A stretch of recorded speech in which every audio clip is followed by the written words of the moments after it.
Welcome to Quick Literature Academy. Subscribe and press the bell icon for more literature videos.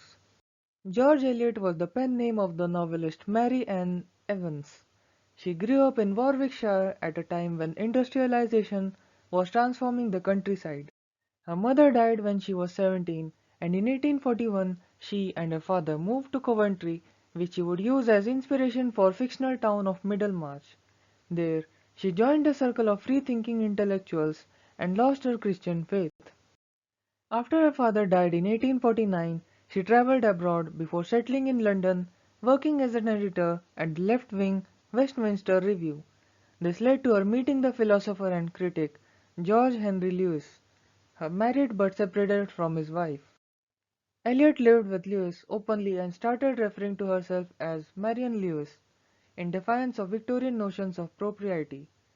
Lewis encouraged her to write fiction, for which she adopted a male pseudonym of George Eliot, partly in order to avoid her work being judged in relation to her scandalous domestic situation. Her first Warwickshire set tales, profoundly influenced by the interest in ordinary people typical of both Wordsworth's poetry and contemporary genre painting. They appeared in Blackwood's magazine from 1857. They were published as Scenes from Clerical Life in 1858. Adam Bede followed in 1859 and The Mill on the Floss in 1860. She published three more novels in the following decade, including Silas Marner, as well as some poetry. Her most famous book, Middlemarch, was published in 8 installments from 1871 to 1872.